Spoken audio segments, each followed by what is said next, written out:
What's up, WrestleManiacs? Welcome to a very special, very different episode of Journey into Wrestling. Today I am the Podfather Nate. Joining me as always, my buddy in crime, my partner, my friend Buckles. Welcome to the show, friend. How we doing, man? Um, I Been an interesting week. I would say that from the time we last recorded to today, I feel like the world got flipped upside down like one of those blizzards at Dairy Queen. They're trying to prove that is good, and they do this and they're like, hey, check it out, it's good. But when the cup went upside down this time, everything came the fuck out. And it's really Yep. interesting for you and me because as people who have been covering this product, this wrestling world for over 365 days straight at this point, the amount of shows we've done, not necessarily week to week, but just covering the product. In this past year, we had a really interesting thing where formerly Luke Harper, Brodie Lee, debuted in AEW. And it was this huge moment. If you go back in the annals and listen to you and I talk about it, we talked about how it was probably one of the best signings they had at the time. We talked about how it could be huge for the Dark Order and what that meant for that group. And there was a lot of promise. Huge for him. It, Huge for him. absolutely. Put him right in the spotlight. I mean, he had a As world title match. He yeah. was, a TNT champion. Well, like as the hope going in, like you and I talked about it before. We were both fans of him in WWE. Fans before then when he was still Big Brodie Lee. That we had really hoped and really wanted to see him break out in WWE, and thought that he had gotten kind of an unfair shake to an extent. Well, he had that The role idea where that he almost had the big program with Orton, but there was no gold or should anything to have kind of back it up. no, he had the Intercontinental reign. He had multiple tag reigns. Should by all means should have been involved in the Orton Wyatt program at WrestleMania. Absolutely should have been. And then he really kind of got. I mean, not to put too fine a point on it, he got screwed by WWE because they kept him on his contract when all he wanted to do was wrestle. Like they held him off for a long time, brought him back with Bludgeon Brothers, whatever. Um, And I but mean we that all really repackage wanted to was see him go to nice. the Bludgeon Brothers was a good thing. It was a little weird, a little strange, but it worked. Yeah.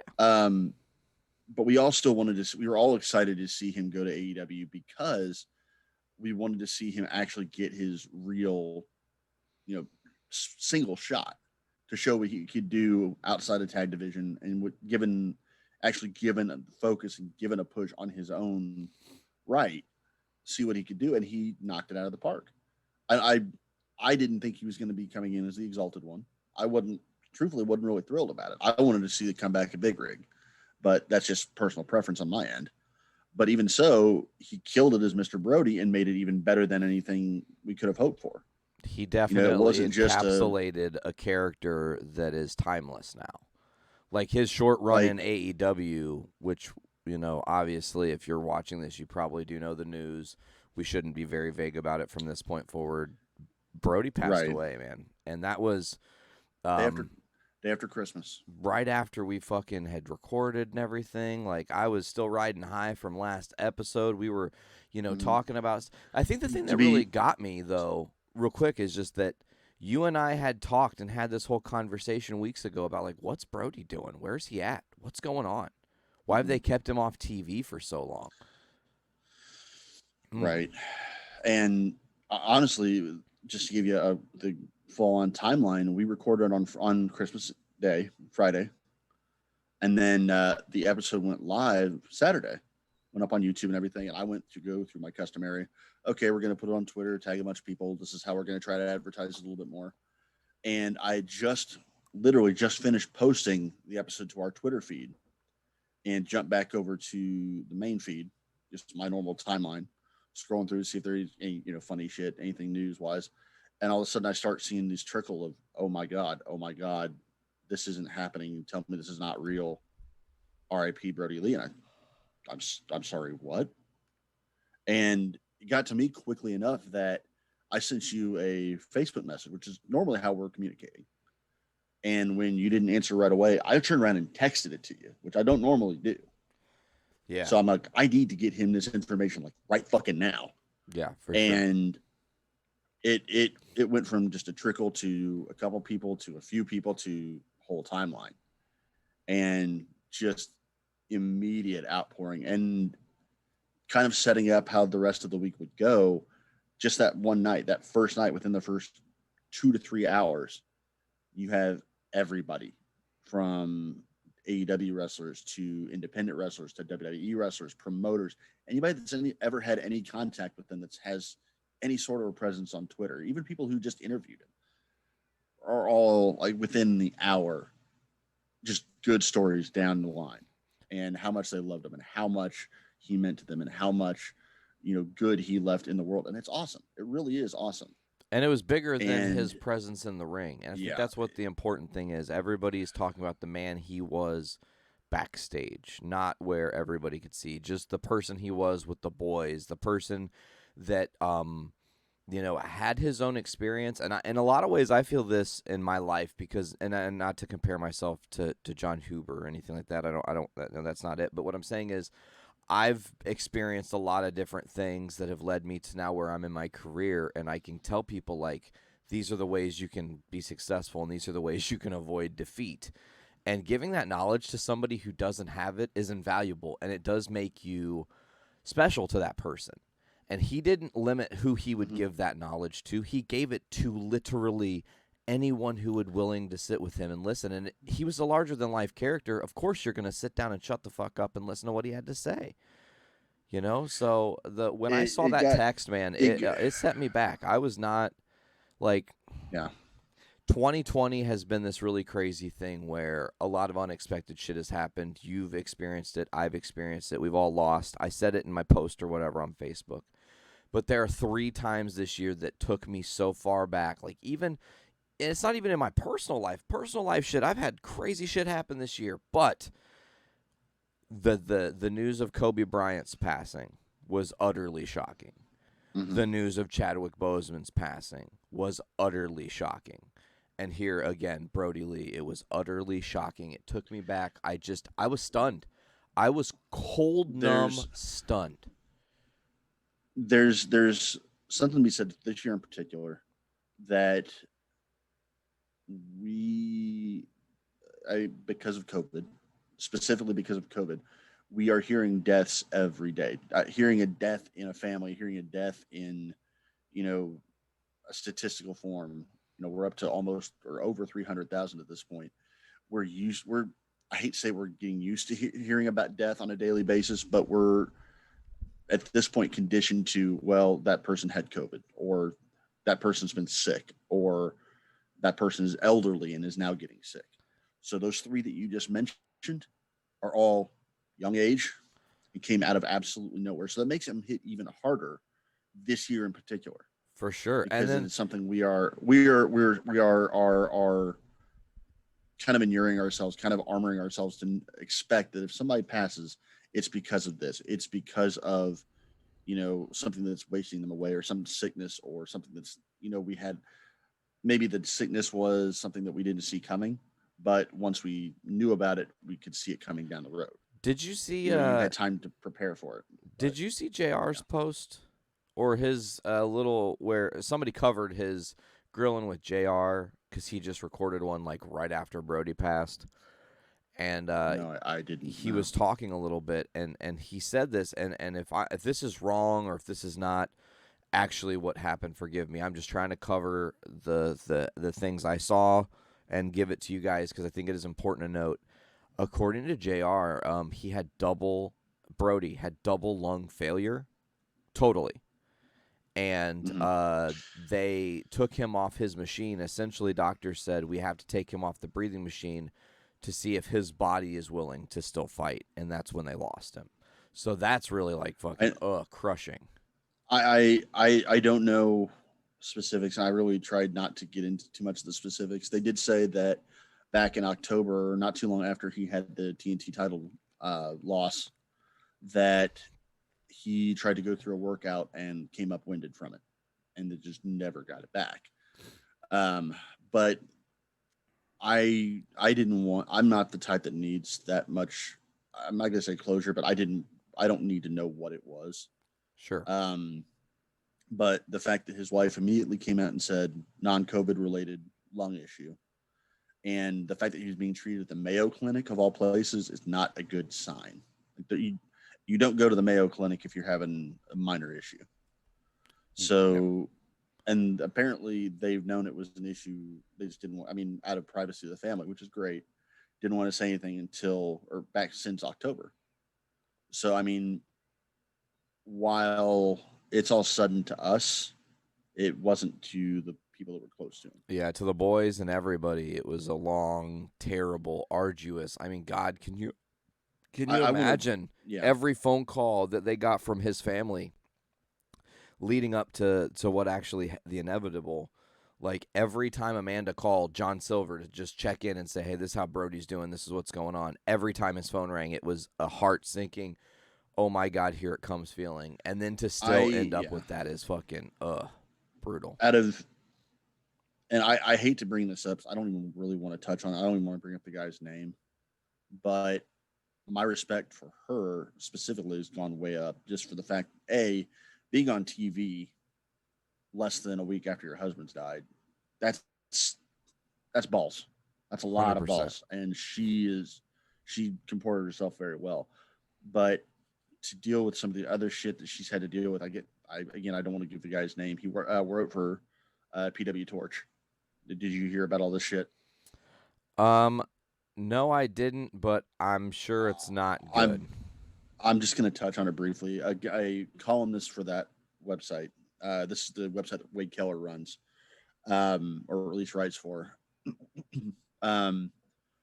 posted an opinion article saying that she needed to disclose full information to everybody. I did see online this. Because we needed to know what happened, and if she didn't, then she was a terrible person.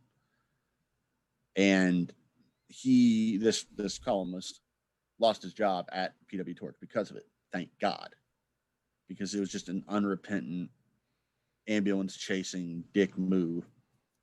And she, even to the extent where she had to release a statement explaining all of what happened, or not even like full blown details, but explaining when he started getting sick and the workout thing and all that.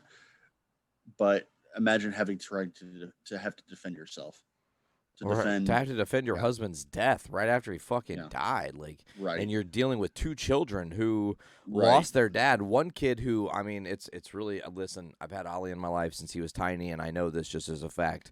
The littler boy, what is it, Nolan, he's not going to have as much residual impact from this as Brodie Jr.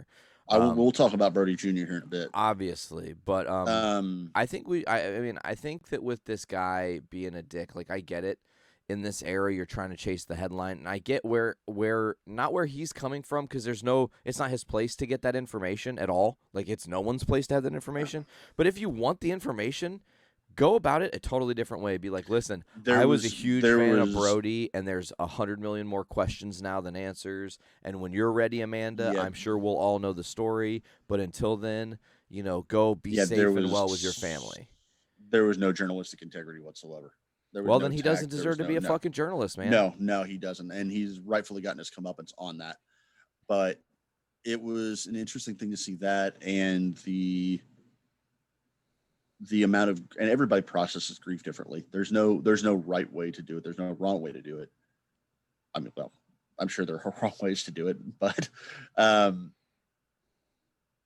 the amount of, because just due to time, first thing that aired after his passing was Monday Night Raw, and all eyes on WWE. What are they going to do?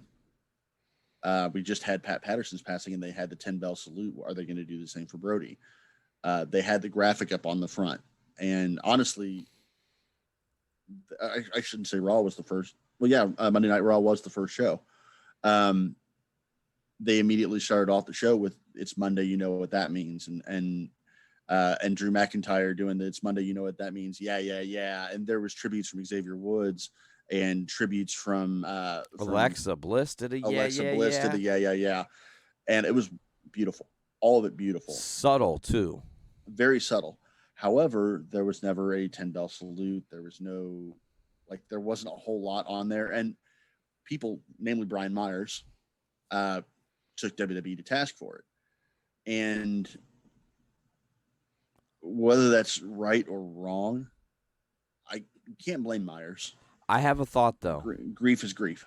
Grief is grief, and he lost a friend. I get that. I understand that. But here's my thing, because I thought the same. Like, oh, they didn't do the 10 bell salute. That's weird. But then I thought about it, because in this world, you can't just jump to, oh, they're assholes. First of all, the fact they put up a graphic says anything about them. He was literally still an AEW talent when he passed. The fact that they're even acknowledging he existed as a human is a step for WWE. Yes. Them allowing the talent to then pay tribute in their own beautiful way with the subtlety is awesome. But I think they were allowing AEW, his home company, to give that 10 bell salute, because that's what was fair. That's something that's come up since then, is that there's a rumor, I don't know how true it is, I'm hoping that it is true, that they wanted to let AEW take the first step. Like, they were saying, oh, no, you guys go ahead. You guys, yeah, because what if they put, notice how AEW put out their tribute video, and then only 36 minutes after that, there was or like maybe it was the next morning, there was the WWE tribute, which they obviously had and were sitting on. Well, WWE, well, the thing is, they weren't sitting on it so much. They didn't film it until, like, they filmed that at Raw. Yeah, that's what I'm saying, though. They had it at Raw, and you know that they filmed it at Raw. They may not have had it put together that night. I got you. So I'm saying they may not. That's only a 48-hour difference, and it may be close enough to say, no, we're not going to undercut it. We're not going to make this a competition thing. Which, if that's the case, good on them. Yeah, it doesn't need to be a competition. It shouldn't be a competition. And the fact that they allowed, and maybe it's the fact that they knew that AEW was going to do the full show. That, I mean, obviously WWE's done it. They did it for Owen. They did it for Eddie and Chris Benoit. Just saying. Yeah. So the fact they understand the meaning behind it, and they're willing to say, "You go ahead and do it." I'm willing to give WWE the benefit of the doubt. I'm not willing to give WWE the benefit of the doubt on fucking anything. Same, but man, I'm willing same. to. I'm willing to on that. I'm willing to on that regard. I will say, Cornette said something real quick. I want to bring up about how, and I thought about it, and he's right.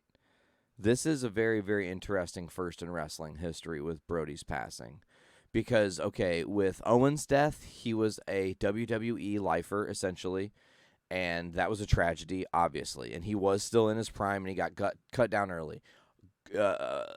Eddie Guerrero, same thing. In his prime, cut down early. Wasn't a WWE lifer, but he left a dying company before it died. Right. And made his own way in WWE. Yeah. Had his own legacy. When Eddie passed, WCW wasn't a thing. Correct. Also, it was already gone. Yeah. So this being the first time ever we've had a crossover star, someone who left one company, went to another company, but then within a very short frame of time passes away. While both companies are still running. The impact, and that's not a play on words or the wrestling promotion here, the impact has been felt universally. This is there's also the thought that not only Brodie may be most known for AEW and WWE, but he also, unlike Owen and unlike Eddie, did a lot of indie stuff in North America prior to. So he touched more people than just those two companies. Correct. And he carried those experiences throughout. So it's like... this is really strange and really bizarre, and we're living in this weird twilight world where I hope 2021 is not nearly as cruel and unkind as this year has been. But I think now is probably a good point. We're not going to fully shift gears because I think it is important we cover the celebration of life, the actual AEW tribute show. Quickly, though, I want to say this, and I want to say this in a way that isn't super offensive. But I want, Buckles, you're old enough to remember, and some of our audience will be as well. Brodie's passing to me is like 9/11 in America, because it brought everyone the fuck together. Everyone stopped thinking for themselves in the wrestling world just for a minute and are like, oh, fuck, my friend is gone. I can get behind that. And all these promotions, WWE sharing AEW stuff, AEW literally having WWE wrestler images on their tribute, and images that weren't used in the fucking WWE tribute. Different. Right. I mean, that's mind-blowing. Like there's one image in particular that I'll shout out when we get to it, but Um, it's a odd comparison to make, but it is very appropriate. Um, comparing anything to 9/11s is feels kind of grandstandy in a way, but in a microcosm, in a small way, it is a 9/11 esque moment. And you're very right in the manner, but just for the WWE, or not WWE, but the wrestling world. Correct. It Yeah, was a it moment that snaps made the people. wrestling world. Yeah, it's an apt comparison. It just, when you have to think about it that way. Yeah, it is. Yeah, and like I said, I don't want Um, to take away from the loss of life that happened on 9/11. That's obviously right, like a right, very right, legitimate right. tragedy, and I was greatly affected by it. But But it yeah, in reminded me, bringing because I remember the days after 9/11, we were all so fucking united and driven. And granted, there was a lot of racism and terrible shit still happening behind the scenes because of, the xenophobia and all that, and that's also not good. But again, the unity that the majority of Americans felt is what I feel like the unity that literally all of wrestling is feeling right now. Maybe there's like one guy who's an actual asshole who didn't like him, but we'll never know because there's too many good. right, And you know what's even right. crazy? Here's how good we know Brodie is. Brodie is good enough, and and this kind of circles back to that Celebration of Life episode. Brodie is good enough that in his own way, his passing and his impact in the wrestling world caused MJF, whether anybody even recognized it or not, to break kayfabe. Full blown break kayfabe, and no one noticed it, and I love it. I sure as hell didn't. So Well, check it out. So he plays up the heel, right? He's the right, only wrestler that didn't wear the Brodie armband. right. But if he's His whole involvement in that match was heel. Yeah, but if he was going to be a true heel, he would have never let Brodie Jr. touch him. There would never have been any satisfaction on that end. But that's a babyface, subtly move to pay tribute and say, hey, man, I loved your dad, and I can't be all emotional because it will kill my character because my character is built on let's kayfabe. say in a way he broke kayfabe by honoring kayfabe. Exactly. That's Yeah, exactly how yeah, I yeah. was. I can see that. I Yeah, can see so that. it's really Honestly, brilliantly done. yeah, and we do need to get into that episode because it is part and parcel with what you just commented about, that bringing together, because this was the show. This is what everyone needed. That episode, and it, you know, you can make the comment that yes, what the people at AEW needed, they needed the release. I think we all did. I made a comment later on in or in the evening. Made a tweet because I live tweeted the show. I never live tweet AEW, but I did that one. Um, that AEW, I mean, flat out knocked it out of the park. Everything that night, Wednesday night, was perfect, pitch perfect from open to finish. From having even past the finish, from having the 10 bell salute to the wrestler individual tributes to commentary, bringing him up to having the different interviews, Moxley, Jericho, Eddie Kingston, all that, to the gestures they made to the family, everything. And at the end of the night, I said, the two things that need to be said is, A, thank you to Brodie Lee for all the memories, and thank you for everything that he had given to us as fans and to the business as a whole and to the people there. But also, AEW is deserving of thanks for letting us all grieve together, and that Yes. cannot be understated. Um, the and I mean, we could break the show down. I don't even know if it necessarily needs to be. There were so many different references. Honestly, the one that the moments that kind of popped me, honestly, my first experience, my first viewing, my first encounter with Brodie Lee of any way was a moment from Chikara where he boots Tim Donst in the face and just absolutely brutalizes him when he's getting his knee pads checked and everything. And then immediately you have Evil Uno doing the same to Eddie with the same referee. It's Bryce Remsburg as a referee. Loved it. So absolute perfect callback to that.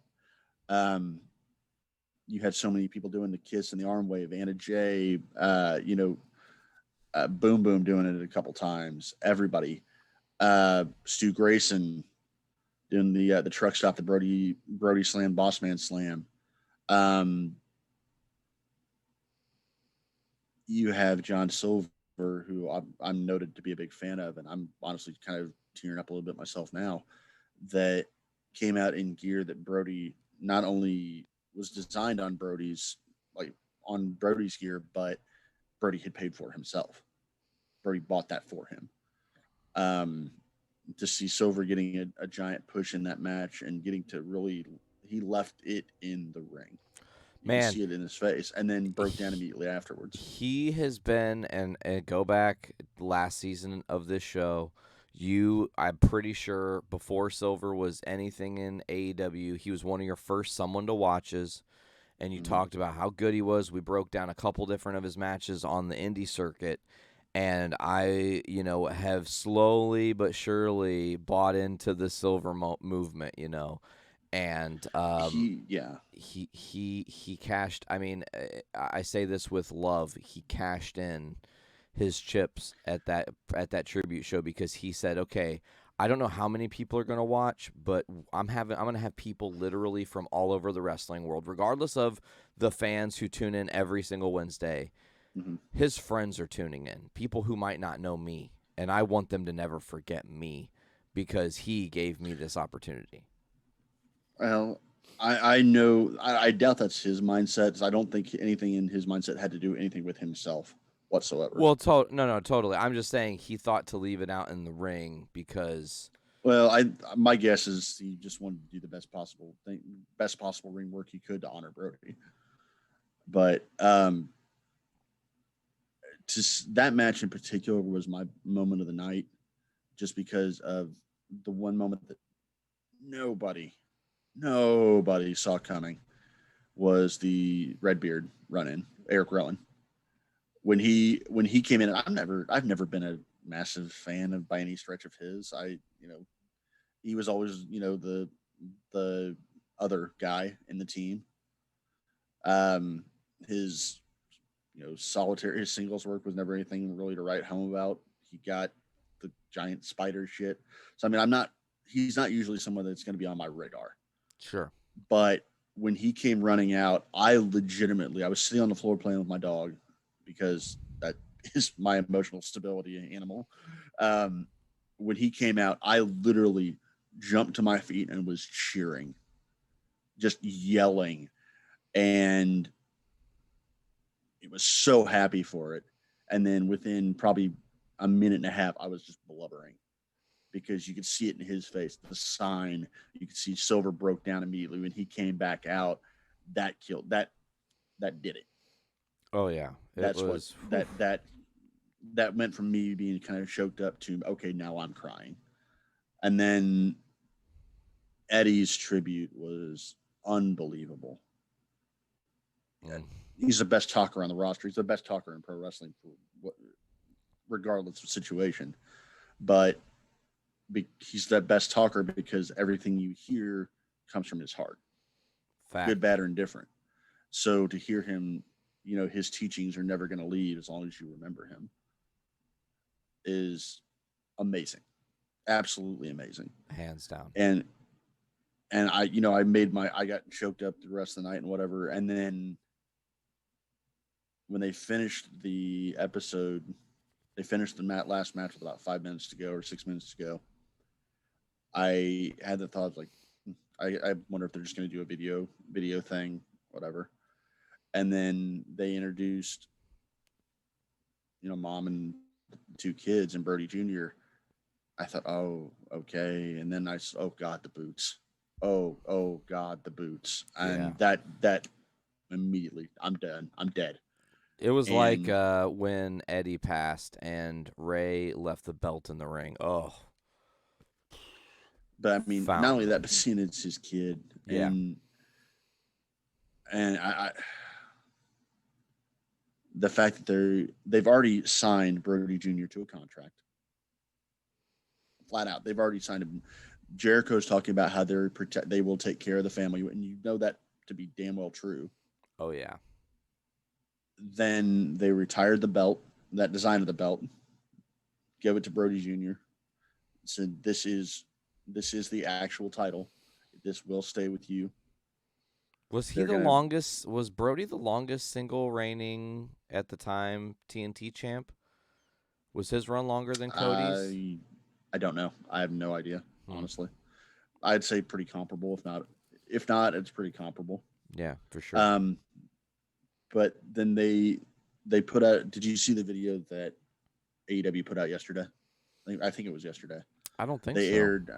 There was another segment, just another little video that went I saw the right start of it. I after the didn't show finish aired. it with Tony Khan and Brodie He Jr. ran Brodie Jr. ran over and gave Tony a hug, and then ran over and gave his mom a hug, and that's when you could see he broke. Oh yeah.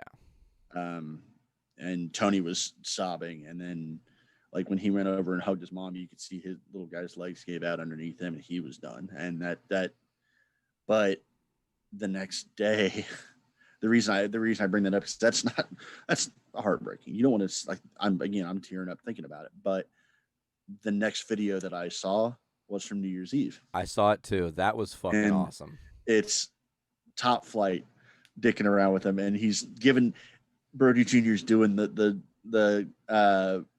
360 clothesline to the discus lariat to both of those guys, and Ricky Starks just throwing him around and helping him out. And Jericho's laughing, like, why don't you ever sell like that for me? And I didn't see this video. I saw a different video with Brodie Jr. on New Year's Eve. yeah, this was it was at a New Year's Eve, I think, party, because it looked like it's at a hotel. Yeah, well, no. I saw And a video too, but mine was just with Adam Cole. Did you see that part of it? that's what I was going to bring up next. Is that Adam? It's the same thing, same night. Ah, but gotcha. Adam Cole gets it into. So obviously that's why they said it's at New Year's Eve, because Adam Cole was there. But to see that, and then last night on Raw or on SmackDown, you had Big E still wearing the Brodie tags. There was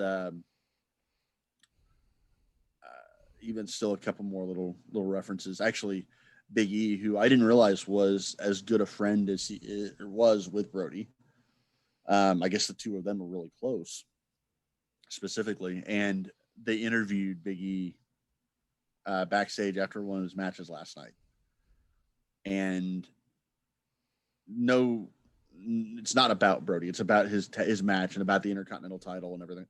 But he makes the comment of, I'm going to defend this from Rome to Rochester.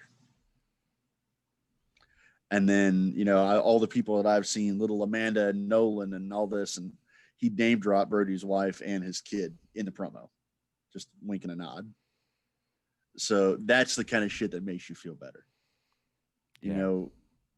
Britt doing the making the whole thing is rigged. The whole thing is rigged. It's all one big rig with a wink you could see from fucking space. Cheesy as hell, but sure, great, awesome, I love it. Fucking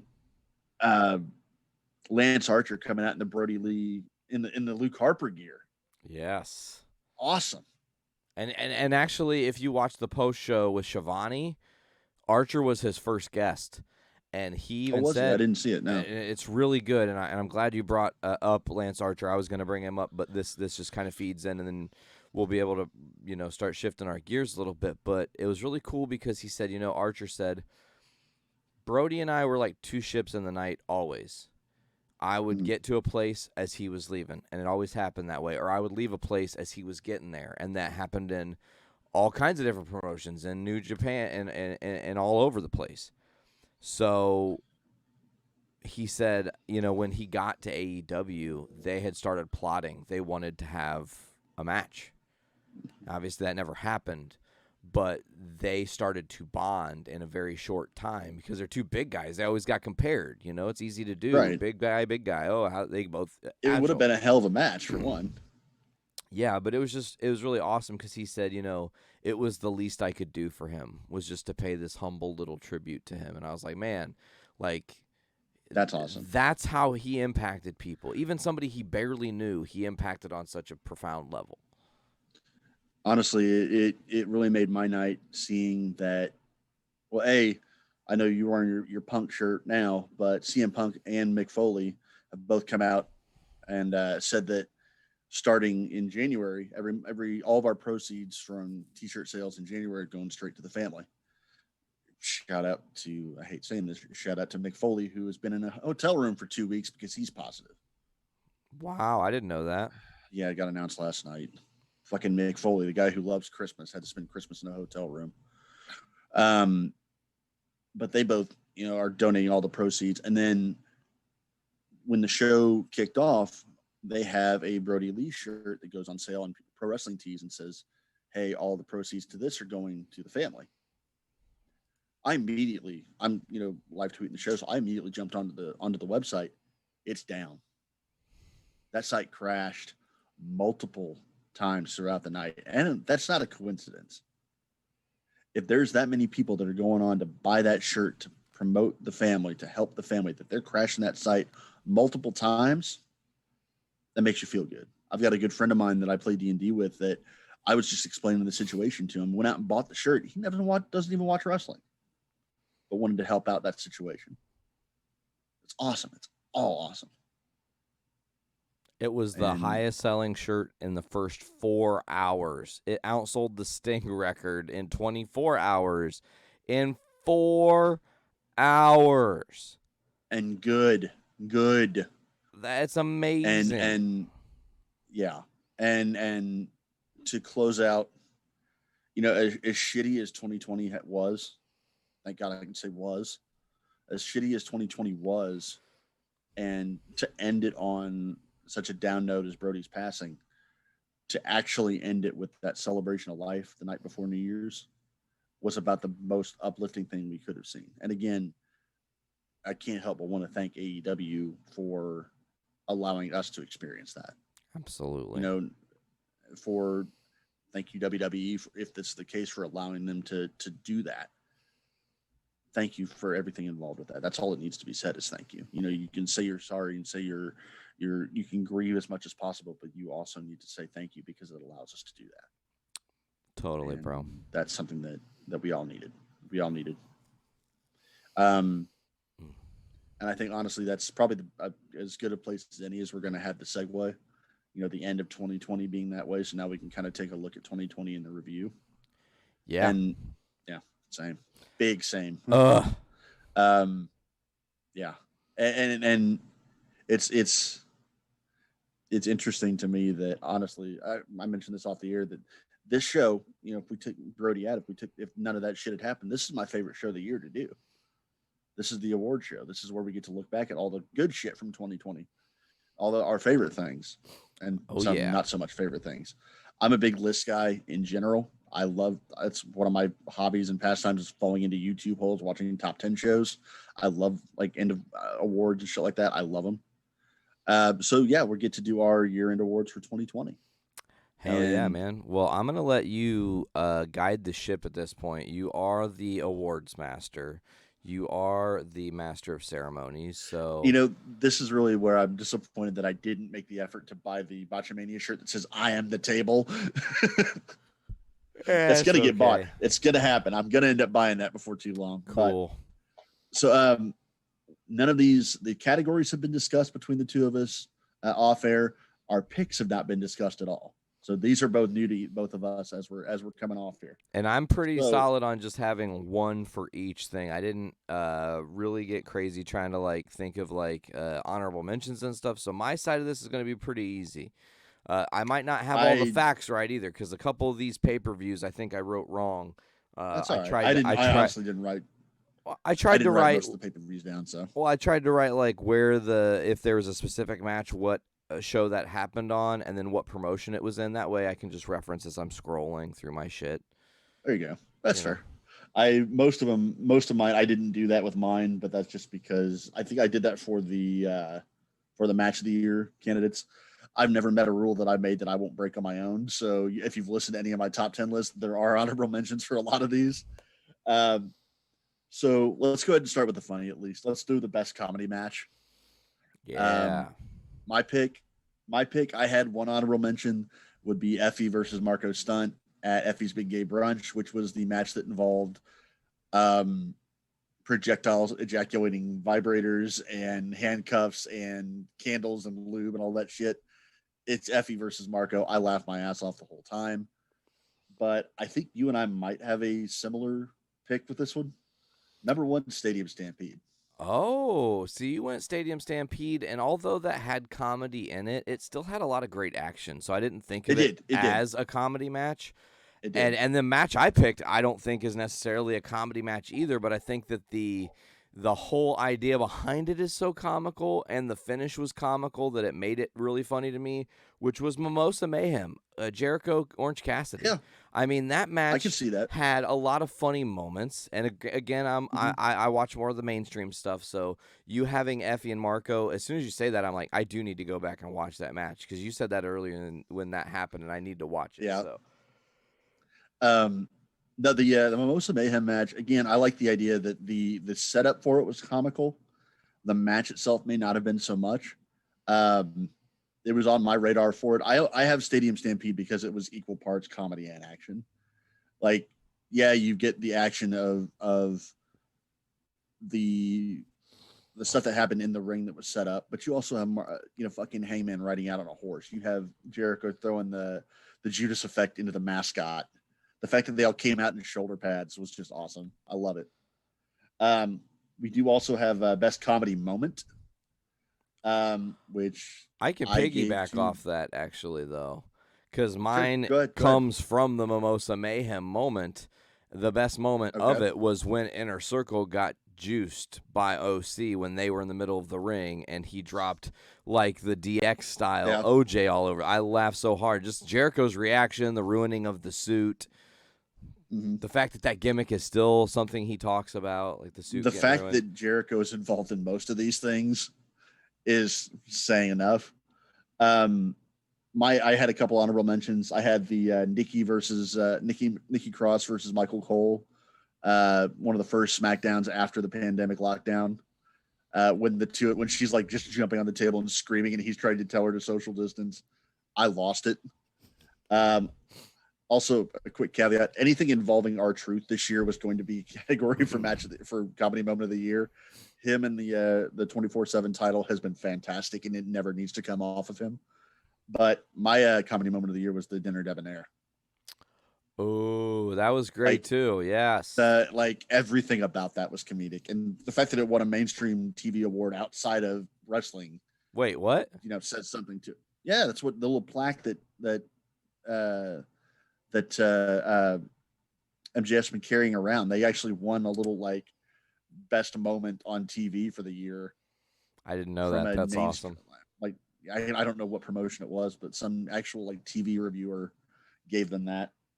So going from best, we have worst angle. Who do you have as your worst angle? Okay, well, apparently my phone decided to delete that and tried to put Orton versus Edge as the worst match, but that's not true. Worst angle for me is pretty easy, bro, because it's same fucking angle they did. They ran this for like 12 straight weeks. Lana is the Yep. table. Yep, that was my award as well. God. Lana versus Nia. Lana versus Nia Jax is hands down the worst angle of the year. Just for the sheer amount of stupid that it involved and how long that ran. And the fact that nothing came from it whatsoever.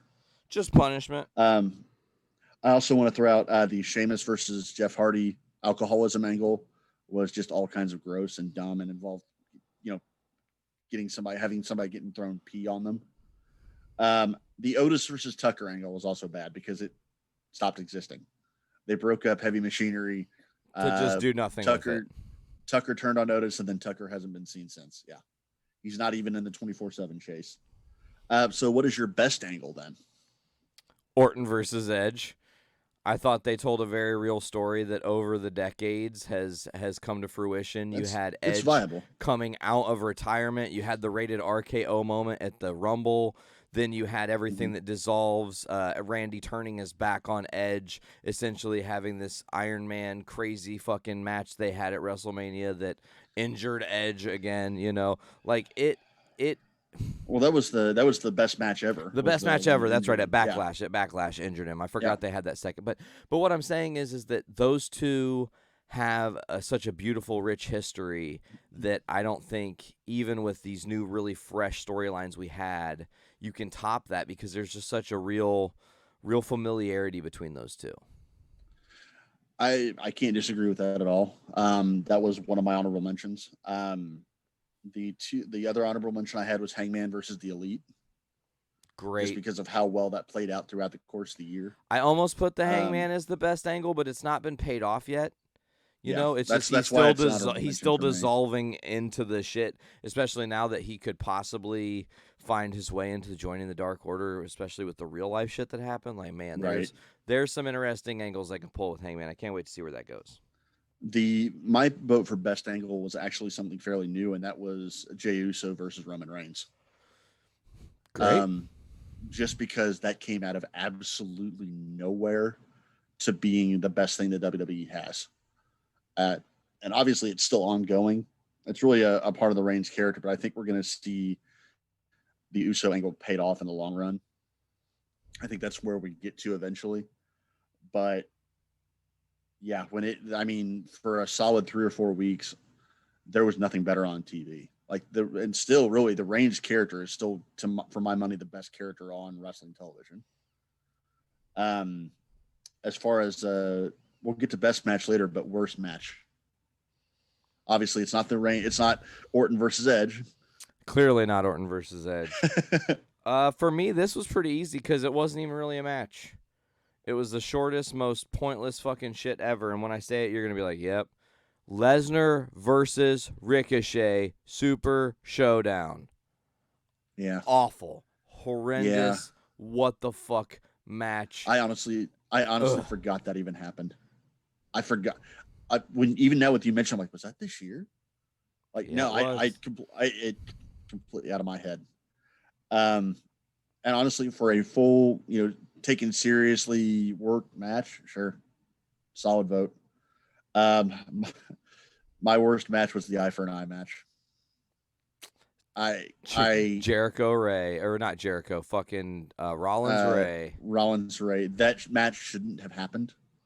That angle shouldn't have happened. The fake prosthetic eye shouldn't have happened. That angle shouldn't have lasted as long as it had, into last month even. But yeah, the idea of having an eye for an eye match immediately, as soon as it's even announced, no, I don't know. Why would you do that? No. How? There's no good way for you to do this, and you're going to take the absolute worst way to do this. Just a down moment of the year for me. This one is probably the most difficult, one of the two most difficult categories for me to pick a winner on. What was your best promo of the year? Roman Reigns is the head of the table. His going off after he beat Jay the first time was fucking unreal. And I said it too. I was like, this is who I wanted 2 years ago to be running shit. He should have been the heel that came out of fucking the Shield, And this just proved it. It proved it. This was him totally buying into the Heyman way, totally buying into let's be a heel, and I'm far enough removed from my cancer diagnosis and all that shit to people will actually boo me. Yeah, exactly. And now the boos that he has soaked in the past, when we get real crowds back, he's gonna be nuclear. It's awesome. It's amazing. It's amazing. So yeah, I think that was the best promo of the year, mainly because it reinvigorated the Roman Reigns character. That's very fair. I honestly had trouble coming up with enough competitors for good promos. Thinking back, I couldn't remember a whole lot of good promos this year. And really, part of it's because there's no crowd to play off of. Edge had a couple good ones. Cody had a couple good, obviously Reigns. But the one that I came back to is it's not only the most, to me, one of the best promos and one of the most honest and heartfelt promos, but one of the most 2020. It had the most far-reaching effect for the entire year. Becky Lynch. I'm not going to be the man. I'm going to go be the mom. Damn. That moment, because none of us saw it coming, and it completely threw out the rest of 2020 and what we had expectations for in terms of the women's wrestling. And really done without a crowd. It made Asuka the foremost, or the person that we know her to be. It really reestablished her character and what her style was the rest of the year. there may not be a more memorable promo from 2020 just because it couldn't have been done any other year. We never would have had that. Yeah, absolutely. So that's what I came back to with it. I like it. Who is your most improved? Now, this one, I think we're probably going to be on the same page, and I'm going to walk away from WWE for a time here. Oh, shit. Did I fuck I think that so up? too. Okay, so I get the feeling we probably have a similar choice. the doctor is in. Britt Baker. She Yep. is hands down most improved for a couple reasons. She had the blood moment that really gave her this, like, we saw it with Becky too. When Becky got busted open by Nia last year, it pushed her to that next level, the upper echelon. Britt had the same kind of thing, had her nose broke, and then instead of going off TV and doing nothing, she found a way to play on that Kept character. in the match. Kept being an agitator, kept her name in the hat for possibly being involved in a women's title match. She doesn't even have the women's title, and she's the best women's wrestler on their roster. That's why I say that. Not to say she is the best in-ring performer, because I think Hikaru Shida definitely has the proficiency, but I think Britt is the most well-rounded. She can promo. She can fucking Best be in overall sketches. product. Yep. She can wrestle. She has creativity. She can play heel or face. Like, these are intangibles. At the beginning of the year, when AEW started, we all knew it was kind of they kind of tipped their hat saying they wanted to build the promotion. They wanted to build a division around Britt Baker. She was one of the first people they announced. However, when she got into a few matches, it was pretty obvious she was still pretty green. Still really not where they needed her to be in terms of match-wise. They saw her with limitless potential. Yeah. But she didn't have it yet. Yeah, character wasn't there. The ring work wasn't there. This year, she gets the blood moment. She gets hurt, and the character moment comes afterwards. Her staying the role model character, the wheelchair thing, was great. She did great promo work. She did great character work. And then when she came back, we've already touched on it a couple episodes ago, her match against Layla Hirsch was the best we've seen her look in the ring. So really, leaps and bounds. Yes, definitely, absolutely most improved. Next category I have is another really difficult one for me that I went back and forth on multiple times. Promotion of the year. Okay. So had we had promotion of the year and done these awards under normal circumstances, I'm not sure that it would change for me. But I will say that after the celebration of life they did for Brodie, there's no better promotion than AEW. Like, hands down. They honor their wrestlers. They actually respect their workers. There is a very genuine, you can see it, every single person family vibe. I mean, Bryce Rensburg breaking down in the ring too is a moment we didn't talk about. It just shows how family they are, and that is bigger to me than a business. To me, I went back to what I said last year and actually gave this award to NXT last year. NXT is always the most consistent. They have been. It's not going to be Raw. It's not going to be SmackDown. We know this for a fact. NXT is booking wise is always consistent. Their programs, their weekly in and outs always great. Promo work's not always the best, but that's not a strong point for them. If you watch a takeover, it's going to be great. You know that going in, you know that going out. So consistency wise, I really wanted to give it to NXT again, but AEW's achieved almost that same level of consistency now and are doing more. They've had less fall off. There have been less duds from them this year. And that's said that NXT's had a lot of duds, but it feels like AEW is a bigger deal. My question, and I'm just going to throw, and I'm glad we're on the same page for them being the promotion. I wanted to give it to.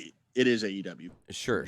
But my thing is this: like with AEW too, they have achieved a very synergetic movement, no crowd. I mean, well, and right. At the beginning, and then now they have this like limited crowd, and the limited crowd is fucking red hot. Always. Well, the thing is, you can say the same thing for NXT, though, too.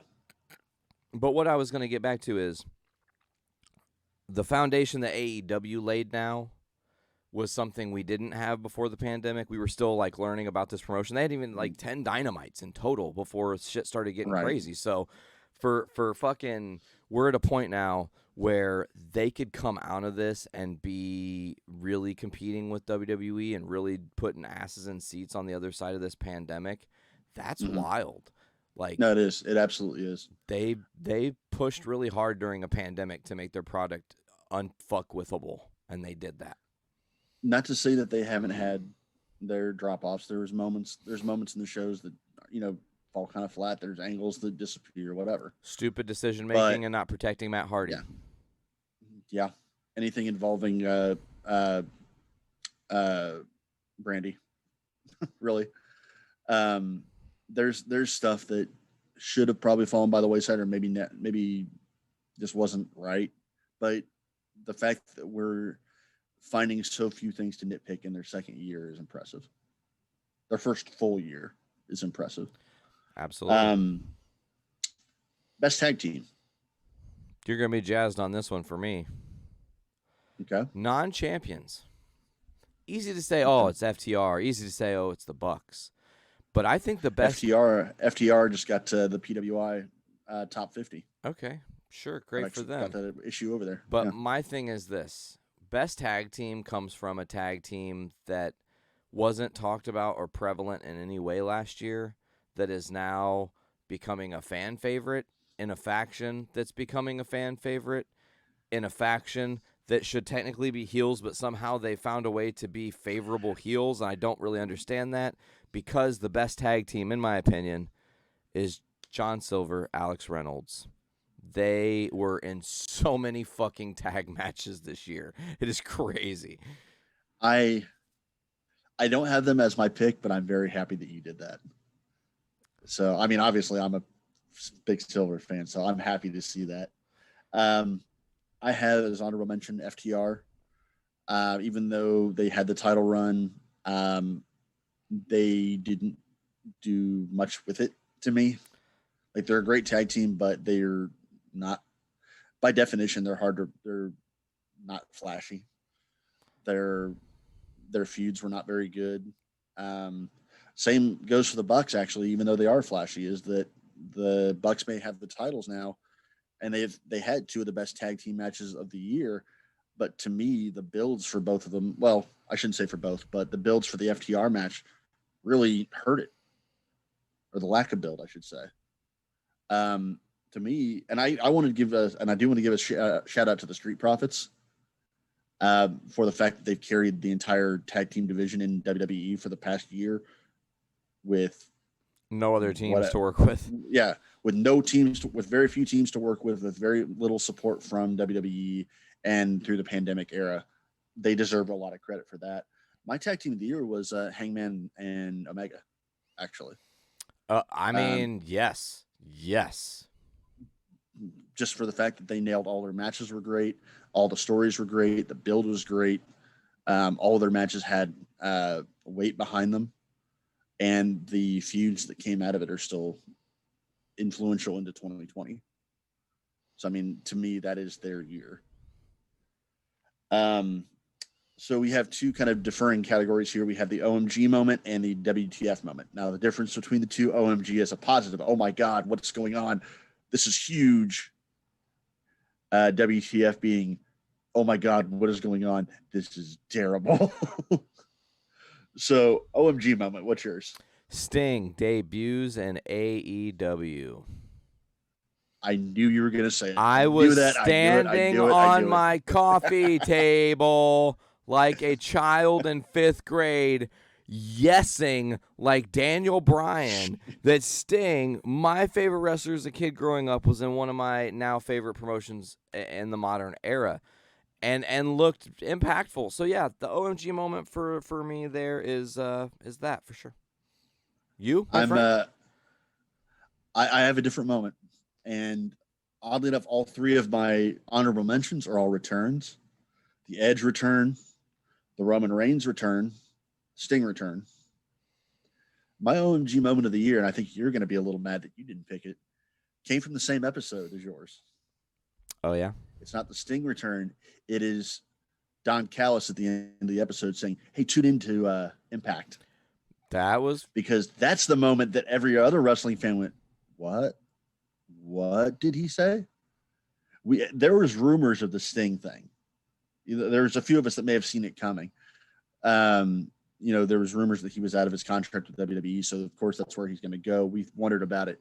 No one saw Tune Into Impact. Yeah, no, you're right. And you're absolutely right. The internet collectively shit itself. You, sir, shit yourself, and I've watched you shit yourself for the past 3 weeks on it.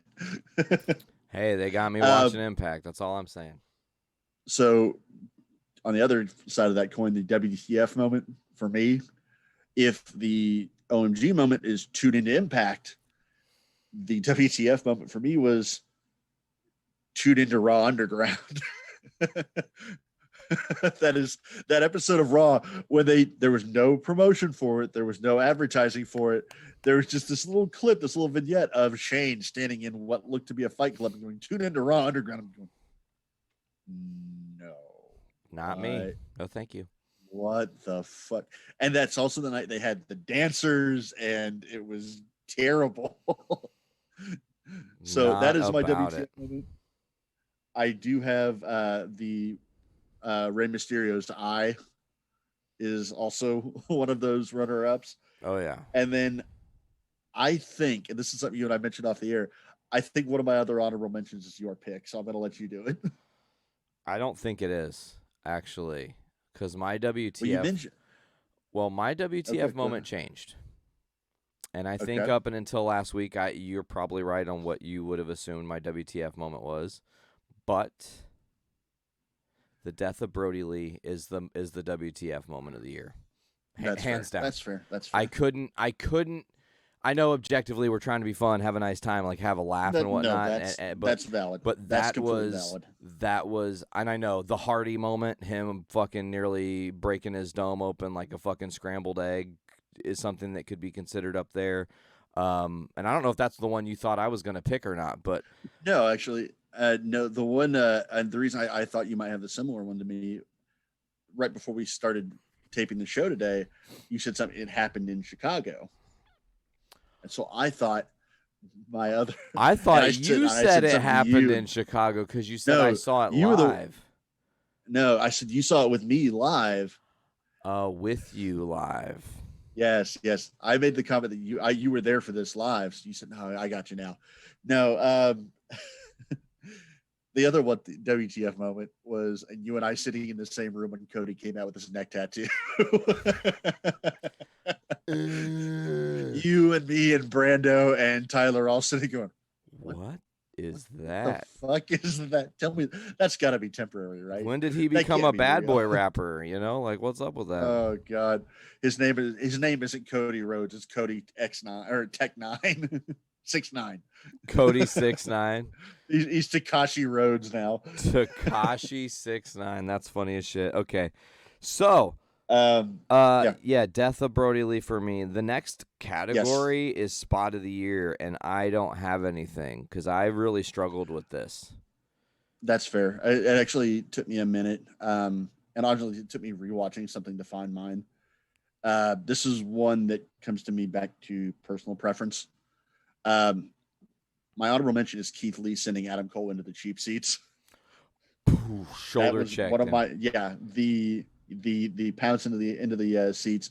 I don't know if you actually seen, unless I sent you the clip of my spot of the year was from the Joey Janela Spring Break clusterfuck when Kevin Koo comes out in the Super Dragon mask and gives the curb stomp to Alley Cat and stomps her fucking, like, you can see her soul leave her body. Damn. I'm telling you, man, it is one of the most brutal looking, like, single moves all year. Like he puts his foot on the back of her neck to do the curb stomp and doesn't move it. Like he just stomps down and just leaves it there. It's awful. Falling Star, someone who has started the year off great, kind of the opposite of a most improved or someone you think is on the come up, but Falling Star, someone who has come off of the shine, as it were. Walked off the heat. It's pretty easy. This is somebody who I think when we started this whole quarantine, they had a pay-per-view. The pay-per-view was kind of crazy and stupid and weird and done inside of the, corporate building of WWE, but it walked away with the surprise of Otis winning that Money in the Bank briefcase and me going, man, they could That's make a true. real star out of him, like, and do something That's really true. unique with a big guy. And we haven't seen a big guy like that, since Yokozuna be a title holder, really, and really make it serious. And it seemed, with the way they were telling the stories, with everything going on, Otis was He had the momentum, the Mandy thing. he had the He whole had world all in the his momentum in hands, the world. as it were. And That's I think he is the Yeah. falling star. I really do. They took the belt, the briefcase away from him, and took away all his thunder. They broke his tag team up, took his girl away. Like, that is a extremely valid pick. I have as two honorable mentions. You mentioned Ricochet with the Lesnar match. Ricochet's kind of fallen off to me. He's getting a little bit of shine back, but he's got a feud at least now. Nakamura started the year off as Intercontinental title holder and finished the year off losing clean to Otis in like a 5-minute squash. My falling star is kind of a cop out. It's everyone that's in Retribution. Not wrong. Not wrong at all. Every single they person all that is got that involved with negative Retribution. rub. Yes. I tried to limit some of these to only winning one award. Otherwise, Retribution would have been worst angle of the year as well, and probably would have been WTF moment. But no, falling star, all of them. Dijakovic, Mia Yim, Dio Madden, fucking all of Dio them. Madden. Even it's hard to say that Dio Madden's a falling star because his high point was getting to be a commentator. But yeah, Ali, all of it. Rising star. Let's get a male rising star first. You're gonna be so happy. We might even have the same pick. Shit, it's probable we have the same pick. Maybe. We don't. We don't. I honestly think, again, sharing my sentiments earlier about internet sensation, super comical, taking the internet by storm, BTE champ. I mean, it's hard to not champion John Silver as the rising star in all of wrestling this year because of how far he's come. I love that you're picking him. I do. I think 2021 is going to be a better year for him than 2020. Sure. That's the only reason I didn't pick him. Sure. I think 2021 is going to be the year of John Silver. I have a couple honorable mentions. Jey Uso getting elevated. Yeah. Kyle O'Reilly getting elevated. Yeah. Orange Cassidy getting elevated. Yeah. My male rising star of the year is Pat McAfee. Nice. Hey, man, he's a damn good promo, damn good ring worker, somebody who we didn't see coming at all, and has been very impactful. Someone who went from nothing, essentially, from being a pre-show commentator to one of the most hated villains in professional wrestling, and doing it in limited appearanrances. Absolutely. And the fact that they're holding him off TV now to let him kind of get some of that heat back is because they see the value in quality over quantity with him. Yep, that's awesome. Can't push him down your throats because you'll get sick of him quick. But if we keep him in limited stock, people are going to want it. How about a female rising star? Well, you know what? I've championed this chick for a long, hot old time. And I think all of 2020, I was like, keep your eye on her. Keep your eye on her. Even at the end of 2019, I was like, keep your fucking eye on her. She's killing it. Thunder Rosa, bro. Yep. It's Thunder Rosa. It's hard not to pick her when she crossed over, did the match with Hikaru Shida, did a ton of amazing things while working in AEW, has continued to work for NWA.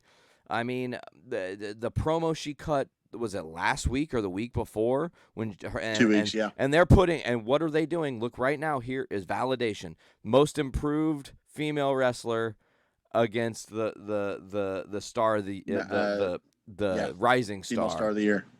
No. Rising star being Thunder Rosa versus most improved in Britt Baker is huge. And that feud is going to pop off. I really do think. You and I actually had the same pick there. Hey. I had Thunder Rosa as well with honorable mentions to Shotzi Blackheart and to Raquel Gonzalez, who I think they see big things for both of them. But you nailed it on the head with Thunder Rosa. To do what she's done in multiple promotions, honestly, she's one of the most improved for me because I remember watching her when she was on Lucha Underground as Cobra Moon, and I wasn't all that impressed with her. So she's definitely improved her game. So all of the above, I love all of it. Male star of the year here, and I don't know if we're gonna have the same or not, honestly. Are we skipping female star of the year? That's the one I have next. Oh, I have them reversed. Okay, no. We can do male Don't next. That's fine. Yeah, Male's next. I think I had a hard time because it's easy to say, like, oh, you want to pick Kenny Omega thinking he was the tag champion and he had these great storylines, and now he's the AEW champion and he's doing these bridging the gaps with everything. But I think that if you look at who carried their fucking company the best through the quarantine and everything, motherfucking Jon Moxley, hands down. I can't pick I can't argue him. that. I can't argue that. Reigns is a close, I mean an ass hair below second, which, look, two of the top Shield guys still on fucking top, baby. I'm just saying. I had Moxley as one of my honorable mentions because he was a very close second to me. Reigns probably would have gotten it if he'd have stuck around all year. If he'd been doing this current character all year, would have had it. Orton this is probably the best year Orton's ever had character wise. Omega, I don't think we need to really say a whole hell of a lot, but my male star of the year was actually Drew McIntyre for the same reasons you gave to Moxley. Yeah, and McIntyre could very easily have the same. Yeah. For the exact same reasons. The only difference that the only reason I gave it to McIntyre this year specifically was that Moxley was a proven star beforehand. Moxley was a proven star last year. So he was carrying the company before he even got the title. Whereas McIntyre got put on the map with the Royal Rumble, carried it through the weirdest WrestleMania ever, carried it through, up and down feud with Orton. Wasn't able to just carry it through the WrestleMania. I mean, he had to really elevate considering he was getting his moment in front of no one. Right. That's hard. I mean, just the thought of that is fucking really difficult. Right. And he's not only carrying the torch for WWE, but he has stepped up to be the guy for them. Like, not just a title holder, but he has stepped up to be the guy for Raw. And really, if not for Reigns, would be the guy for all of WWE. And I can't undersell that. Female star of the year. I really struggle with this because there are two. I did as well. There are two and there are multiple thoughts, okay? So I think that I'm going to go with what it would be like the obvious for me. You're going to go, oh, of course you would want to pick her, but I'm not. She's not my locked in final pick. She is my honorable mention that I'm going to have. I do think Hikaru Shida had a hell of a year. I think she is well improved in the ring. I think she continued to carry the women's division, found her way in and out of several different really strange but really well-worked feuds. I mean, she got to feud with Thunder Rosa, Nyla, Britt Baker. Did she have a match with Swole or not? Did Swole end up getting them? I can't remember. I think she did. She did get so. I mean, she worked with the majority of the roster. There wasn't really a feud, but yeah, there was a match. So she's plowed through pretty much the entire available. The only person she hasn't really worked with is Chris Statlander, and Stat got hurt. So what does that say? But I think when you look at all the divisions, all the companies that have women's rosters, and you look at the monsters, the slayers, the ones that drive you to watch the product, I think a name that doesn't get enough coverage here on this show, and I'm at fault, but I'm going to be covering her a lot more considering how much I've been watching their product now, is Deonna Purrazzo. I mean, dude, she carried the Impact division pretty much single-handedly, and every match she had this year, anytime I've tuned in, the fucking Iron Man match with Jordan Great, like, she kills it. No, I can't argue with that at all. That's me. I actually have 3 different picks here, all different than yours, and that's kind of saying something about women's wrestling. 2 honorable mentions. Io Shirai, Phenomenal. up Yes. and down, has not had a bad match on NXT yet and has killed in that division. Asuka. Yep. Has been the touchstone for Raw. The all year Asuka of long. old, a lot of ways. I wouldn't even say that, because the Asuka that is in 2020 is the crazy, screaming, dancing, cheering Asuka. Yeah, I guess that's true. We haven't seen before. But I mean, on commentary, every single segment that Asuka was in this year, she brought up, she elevated. Even the Money in the Bank match, she's the one that got to dive off onto the crowd. You know, she had her moment dancing in the elevator. She had killer matches with Banks, with Bailey. Match quality is always there. Hell, she carried Lana, for God's sake. I didn't give an honorable mention to Sasha Banks because she was out for part of the year. Female star of the year to me is Bailey. I can see that. Character reinvention at the end of last year, and carried the women's title for SmackDown through the majority of the year. Carried the women's tag team title belts for most of the year. She and Sasha were pretty much the go-to for the women's division from June through like October. Yep. Tag team on both shows. And then finished it out with having the Hell in a Cell match, which, even though I'm not a big fan of the build, the match itself was fucking awesome. Yep. Still very good. So, I mean, and had I think maybe the longest SmackDown women's champion reign ever.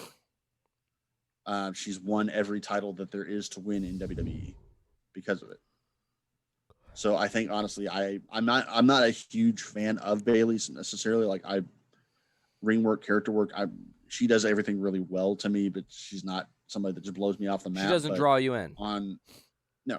But on strength of her year, I think I have to give it to her. Hell yeah. I think it's cool that we have two totally different companies that we're representing women's wrestling with, too. That's really great. Three. Actually, 4. Yeah. 4. NXT and Impact both. And that really speaks to how far women's wrestling has come. Totally. New 2020 only category, cinematic match of the year.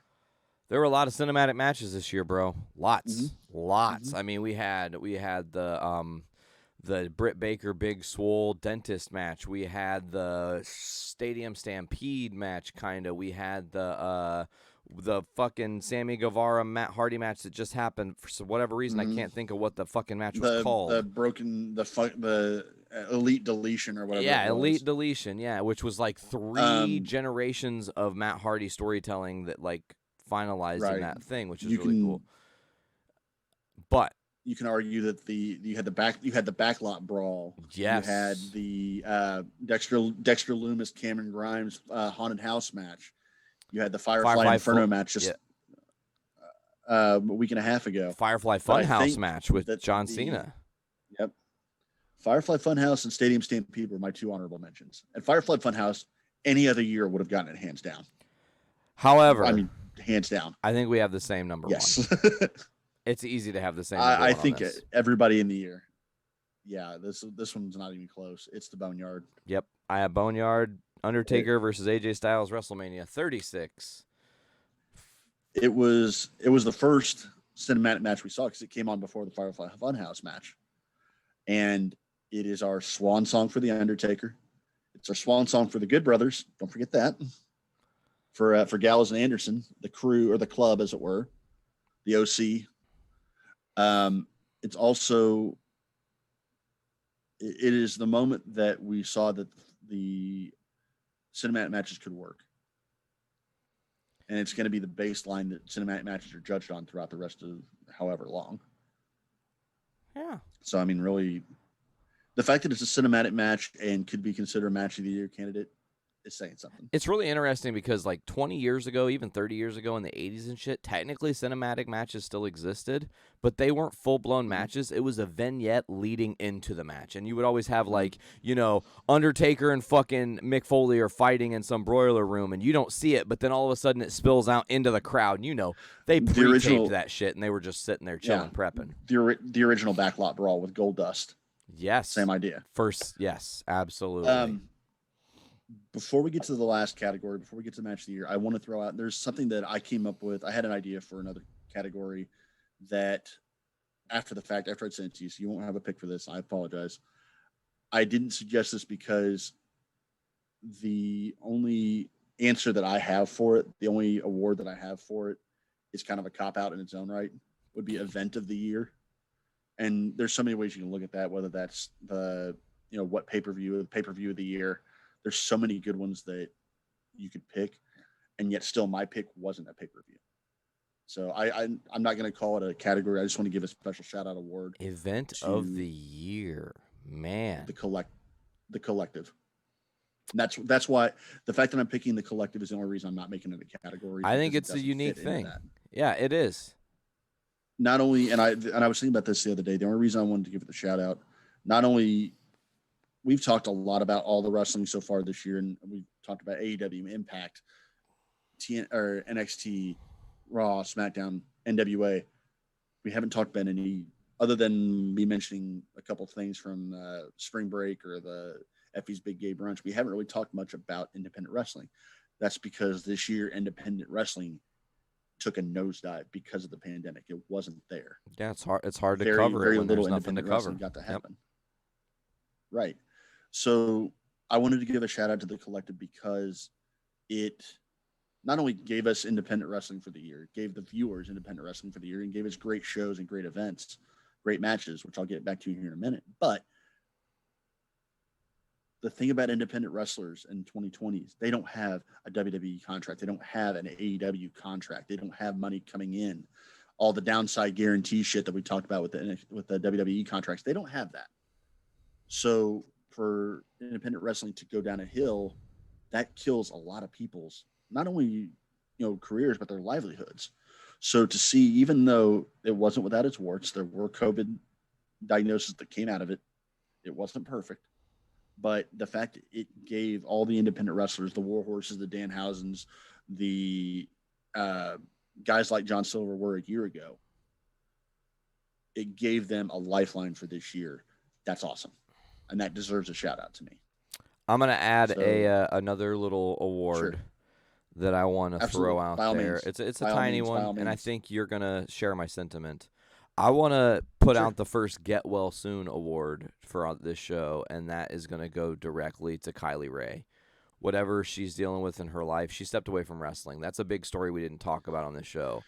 And we didn't today, but again, want to just say that she's a phenomenal person. I think that every time I've seen any of the people that I know in the wrestling world interact with her, it's a positive experience.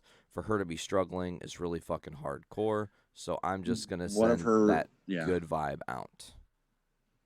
It kind of hurt. Well, I shouldn't say it hurt me because I don't feel anything that she's going through right now, but it kind of struck me that her stepping away came right on the heels of what one of her matches was on my short list for match of the year. She had a match with Blake Christian at a BLP show that was one of the best intergender matches I've ever seen. And I made a point to shout that out. That was the top of my top 10 for that week. So to see her go from that high in my view to completely gone, whatever vibes we can give out to Kylie Ray, absolutely. And she definitely deserves a Get Well Soon award. Hell yeah. And let's throw that to Mick Foley as well. Yeah. We can't lose Mick Foley. We cannot lose Mick Foley. Yeah, not at all. That would be stupid. So then we go to match of the year. And I, as I said earlier, there's no rule that I can make that I won't break. So I do have a top 10 list leading up to my match of the year. These will not be in any particular order, but the top 10 matches of the year to me and the number one pick. I know you don't have a top 10 because I wouldn't expect you to. Go ahead and get yours first, man. Match of the year, pretty easy for me. It's the one that's most memorable, most sticks out. We still talk about it to this day. It was one of the last times we got to experience a white hot crowd before shit hit the proverbial fan. And honestly, Kenny Omega, Hangman Page versus the Young Bucks, winning at the Jericho Cruise Yeah. War Bash at the beach, is my match of the year. Not the Revolution match. Or no, it was at Revolution. You're right. The Yeah, title change was at, the title match. Yeah, My bad. yeah. My bad. Again, you and I were there. That was all four of us sitting in a room watching that one. My fault. My brain meats is broken. I even that wrote was- Revolution, but for some reason I said Bash. I don't know why. I'm just That's all right. That's all right. a sloppy mess today. No, you and I were again with Brando and Tyler from GIC all sitting in a room watching Revolution that night. That was right before we went to C2E2, which seems like that was a decade ago. But yeah, that was the best tag team match of the year for me. And honestly, it's one of the best tag team matches I've ever seen. Full stop. It's a lot of people's match of the year, and deservedly so. Not mine. I'll give you my top 10 real quick. My 10 matches of the year. All right. I'll give you my final one here, and you may see this. You might actually see this one coming. And these again, no particular order. The Bucks versus FTR, full gear. I actually just went and rewatched that. I rewatched all these a couple of days ago. Nice. Bucks versus FTR gets a little bit of a nod to me. The build kills it. The lack of a build going into that match is what brought it onto an honorable mention thing. The limb work in that match is second to none. The storytelling in that match is great. Okada versus Ibushi from Wrestle Kingdom 14. You and I didn't get to review this one-on-one. This is an episode that I did solo. I rewatched that match, and honestly, that would have been that was very close to being my singles match of the year. Deadeye Ibushi is terrifying, like flat out. There's moments in that match. It's Kazuchika Okada and Kota Ibushi already just on name value alone. You know, you have two of the best wrestlers on the planet. They managed to take a 35 minute long match and tell multiple stories throughout it. And there's moments in there that are cringeworthy, frightening. Again, Kota Ibushi with the completely soulless eyes is one of the scariest things I've ever seen. From early on in the year, Kenny Omega Pac Iron Man match.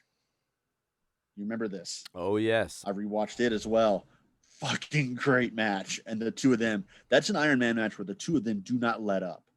And it's more than 60 minutes because they went to sudden death. That may honestly be the best Dynamite main event we've ever had. And the only thing close to it is the next event, which is the parking lot fight. Oh, the parking lot brawl was amazing. The Proud and Powerful versus Best Friends parking lot fight was fantastic. One of the best street fights. I think I even made a comment on the show and a comment to you right after it happened. Like, this is the best street fight I've ever seen. It's Definitely. awesome. Great. The triple threat from Clash of Champions, AJ Styles, Sami Zayn, Daniel Bryan. Or no, Jeff Hardy. Jeff Hardy. Yeah. Jeff Hardy. With great ladder bumps aplenty. Jeff being Jeff. Sammy being the crazy guy that he is, handcuffing things to random people and random people to random things. Nate calling Sammy's title win.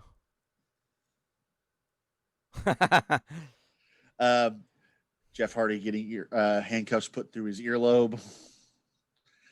I also have from the Joey Janela Spring Break, Lee Moriarty versus Jonathan Gresham from Ring of Honor.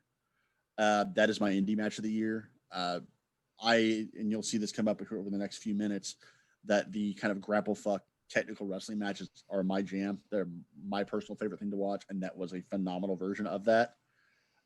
Possibly topped only by Elimination Chamber. The next match, Daniel Bryan versus Drew Gulak, is one of my favorite matches of the year because it came out of nowhere. Daniel Bryan also had a great match with AJ Styles. Only reason I dropped that off is because it suffered being on live TV and having commercials. Then I have Kyle O'Reilly versus Finn Balor, TakeOver 31.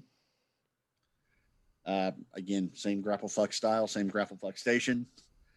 Uh, Second place would be the Revolution tag team match, Bucks and Hangman and Omega.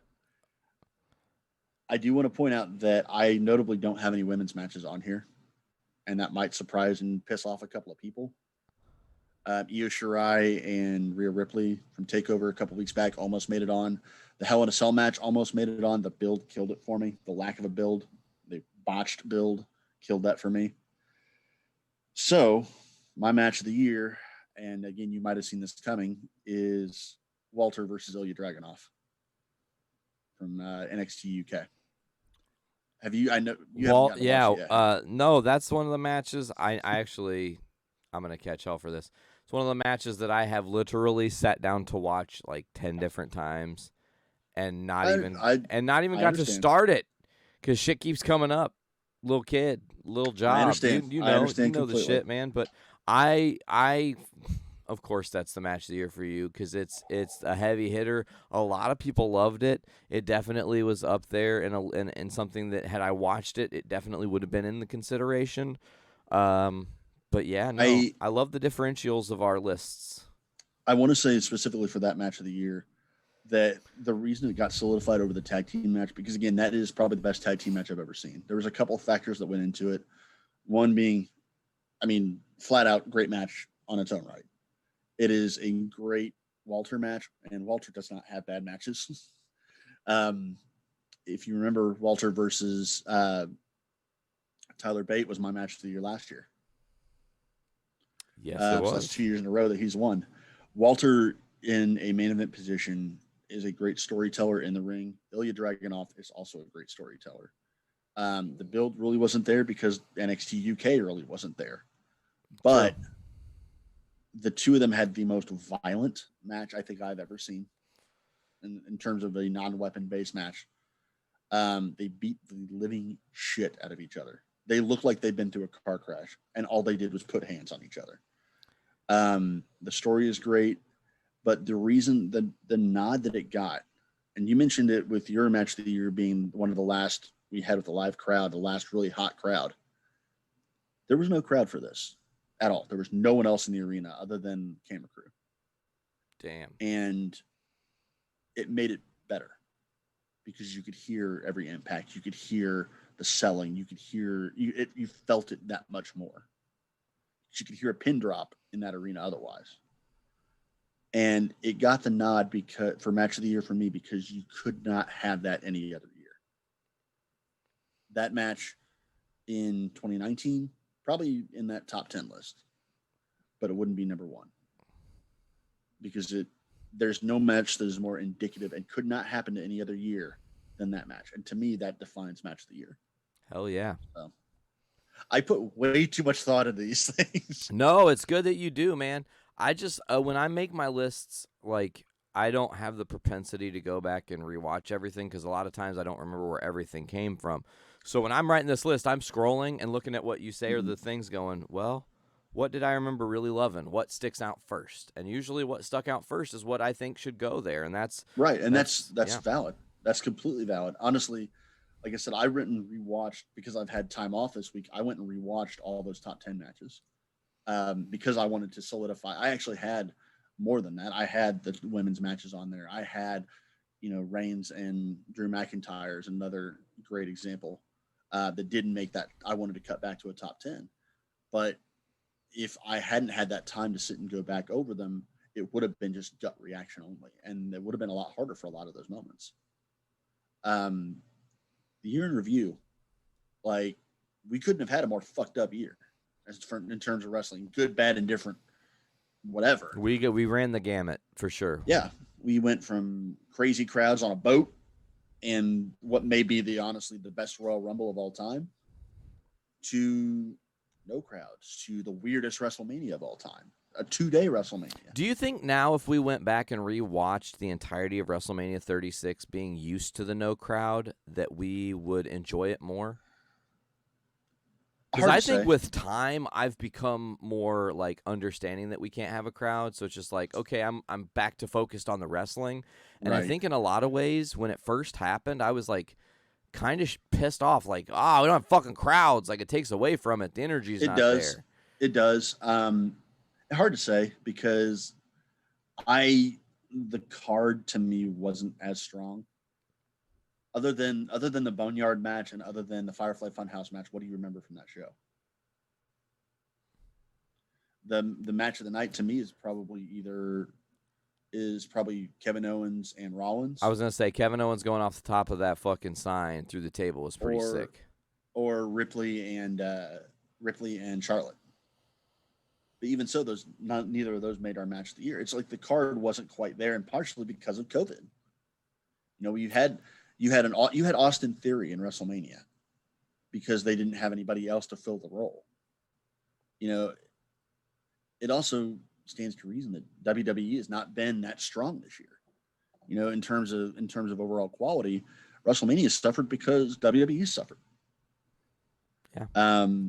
But we go from there to having these weird matches at AEW in what looked like a warehouse. You know, to Daly's place where we had a little bit of crowd coming back. You know, we have the advent of the cinematic matches. We have the big moments of the year. The people starting to come out, like the Orange Cassidy starting to take a full role in. You have Brodie Lee showing up. The TNT title getting introduced. You have call-ups. You have another draft, which we haven't had in a while. We didn't even talk about how unique it was that Brodie destroyed the OG, like version 1, destroyed version 1 of the TNT title, only for now for Brodie Jr. to be TNT champion for life in his own way, which is awesome. We have kind of the slow burn of not having indie wrestling. We haven't really even gotten to talk much about the fact that New Japan only was active for about half the year. Yeah. NWA fell by the wayside for the most part. Something we were really hot on at the beginning of the year fell off. So, I mean, 2020 in review has been wild. I mean, 2020 is 2020. That's all needs to be said. However, 2020 in wrestling was a roller coaster. It definitely was. Ups, downs. We went from having Becky Lynch to having Lana. We went from having Suplex City and, Lesnar being the dominating the first hour of the Rumble to he hasn't been seen since. Roman Reigns is now the king of the mountain. Yeah, we had, Reigns was gone for the first half of the year. Now he's taken over. It's true. We had, think back to the beginning of the year. Chris Jericho was your AEW champion. Now we're at Kenny Omega, and the two haven't been in the same ring other than the Stadium Stampede.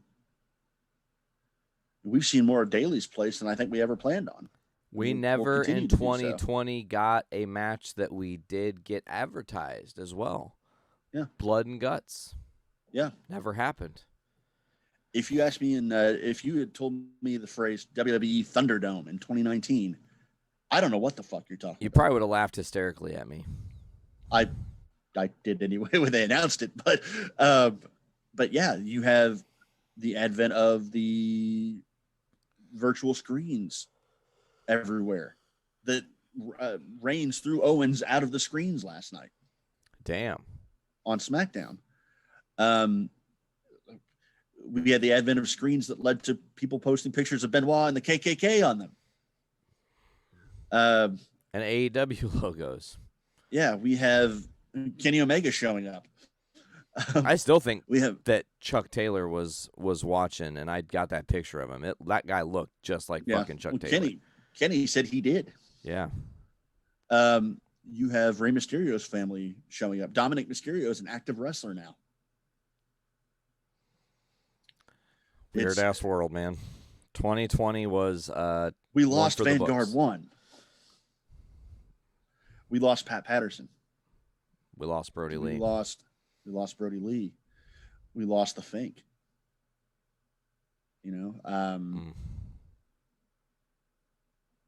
We lost Keith Lee's music. Ooh, and his ring gear.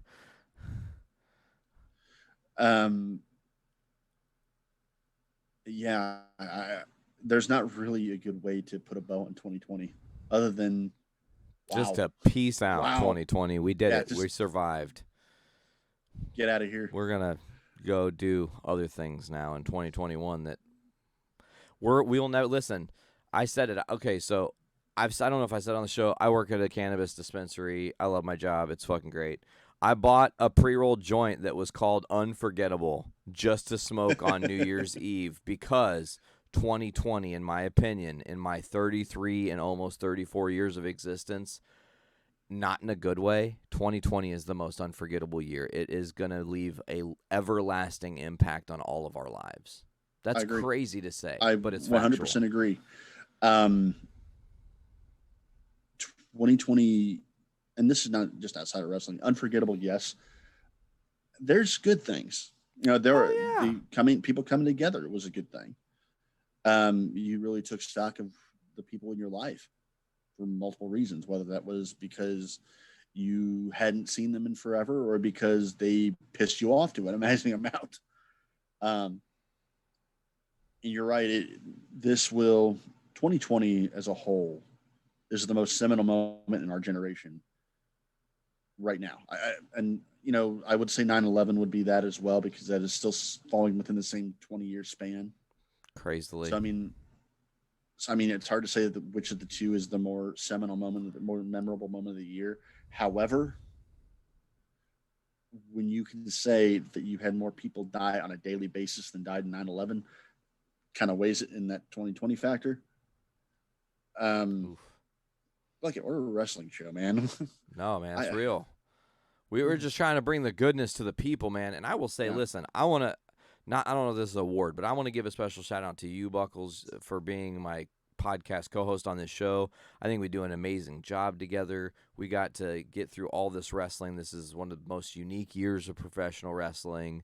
And to be able to say, like, hey, you know, in 5 years, let's go back and listen to some of those episodes we dropped during 2020 and just re-experience how we felt about that year, because I'm sure there's things that I said, that you said, that we both said that we don't even remember saying, that are on those archives of just like what we were living in and what we were actually experiencing. So I think that's very unique. I'm gonna look back in 10 years and see 45-year-old me going, man, he swore a lot.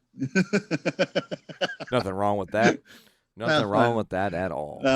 But I think that's probably, unless you've got anything additional to throw at us, I think that's a beautiful place to wrap this one up in a bow. I don't have a good episode title for this one. I do. I do. I would say R.I.P. Brodie is what I would suggest. I was going to say, just because it's the two things we talked about today, that the episode should be called the Exalted 2020 Awards. But I would almost say the Brodie Awards. But yeah. We'll figure it out. The name always comes later, folks. That's not important. Yeah. We don't have shit covered baloney or jerking off a Samoan today. We're going to be a little more respectful of that. Totally. Great back-to-back terrible episode titles. Buckles, come on. No, not in a bad way, just like goddamn. But before we get out of there, why don't you quickly let people know about the Twitter and stuff? Yeah, if you want to follow us, GIW on JIC. I get the feeling you're wanting to promote this because you have the logo on the screen. Right now, it's on there. It's over our faces. Yep. Follow us on GIW on JIC on Twitter. Look us up on Facebook as well. Follow anybody else in the Journey into Wrestling podcast. You can also follow us on the YouTube now. Yeah, get our this YouTube. Wonderful video that you're seeing around you, and all this wonderful thing, screens you see above us and below us, and logos and everything will be on the YouTube going forward. I don't know why I continue calling it the YouTube, but I will. It's great. I love the YouTube. But that you can follow us there, tweet back to us, interact with us. I am happy to shoot the shit with anybody. I will continue trying to live tweet Raw and SmackDown, maybe AEW as often as I can. But by all means, have some conversations with us. Fuck yeah! And if you're gonna throw it to me on the social media feed, I need to follow it to you where else can they find the Journey into Wrestling podcast? Oh, man, that was perfect. So what we can do here is tell you guys that you can check out the Journey into Wrestling podcast on all the different podcasting platforms: Apple Music, Amazon Music, Podbean, Stitcher Radio, Spotify, iHeartRadio, Google Podcasts, TuneIn, and many others. Just search Journey into Comics Network. Also, get us, like Buckle said, on the YouTubes. You're going to want to subscribe to our YouTubes. Go below, click the little thing, get the bell, the notification bell. That way, when we put up new shit, you're notified immediately. You're not surprised when we're releasing new episodes and like, I missed a whole week. No, we just recorded late. That's what happened. We can do the whole, we are YouTube content providers. Give us a like and a subscribe and hit that button down low. And, oh, God. Oh, yeah. Now we're in 2020. Or 2021. We're really doing it up big. Check it out. I'm not making an Instagram. I'm not doing it. It's not happening. Folks, also want to say this. Go to journeyintocomics.com where you can get all the different shows on our network. Also go through the archives of amazing shows. We got 1,300 different podcasts for your listening pleasure on all kinds of different shit across the board. You can find it if you like movies and food, or talking about politics, or adulting, or you want to just be random as shit, or you want to drink beer or play comics, or you want to fucking do board games or smoke weed or whatever it is you're into. We've probably got something for you here at Journey into Comics. Just make sure to check it out. Again, Buckles, thank you so much for joining me on today's episode of Journey into Wrestling. Is there anything else to add before we finally roll out? Happy New Year and fuck 2020. I will share that sentiment. Happy New Year. Fuck 2020. As always, for Journey into Wrestling, I'm Nate. I'm Buckles. And until we see you guys next time, join Dark Order. Later, guys.